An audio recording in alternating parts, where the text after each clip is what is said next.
Expectation করছিলাম তার থেকেই ভালো পেয়েছি। স্যারদের আন্তরিকতা এবং বুঝানোর স্টাইলটা। আসসালামু আলাইকুম। জামিয়াল জামিয়াতুল ফালাহিয়া কামিল মাদ্রাসা থেকে এসএসসি 2024 ব্যাচ।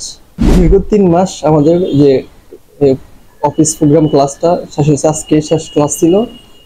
সর্বশেষ যা বুঝলাম যে আলহামদুলিল্লাহ ক্লাসটা একদম এই যে মনের মতো ছিল, যতটুকু এক্সপেকটেশন করছিলাম তার থেকেই ভালো পেয়েছি। স্যারদের আন্তরিকতা এবং বুঝানোর স্টাইলটা, এবং এখানে সবচেয়ে বড় যে একটা ফ্যাসিলিটিস আছে ওটা হচ্ছে যে কোনো সময় আসি যে প্র্যাকটিস করা যায়, এবং কোর্স শেষেও আসি যে কোর্স 3 মাস শেষ হওয়ার পরও আপনার যদি এটা মনে হয় যে আমার এটা ঠিকঠাক মতো হয় নাই, তারপর পরবর্তীতে আসিও ক্লাসটা নিয়মিত আসি করা যায়।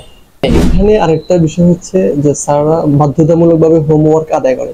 এটা আমার ব্যক্তিগতভাবে খুবই পছন্দ হয়েছে, কারণ অনেকে অলসতার কারণে যে কাজগুলো ঠিক মতো জমা দেয় না, কিন্তু এখানে এটা হচ্ছে সবচেয়ে স্যাররা সবচেয়ে বেশি ইফেক্ট চাপ দেয় হচ্ছে এই বিষয়টা যে যেভাবে হোক হোমওয়ার্কটা স্যাররা আদায় করে নিয়ে তারপর আমাদের ওই যে কাজটা যে ক্লাস যে কাজটা থাকে ওটা শিখা হয়ে যায়।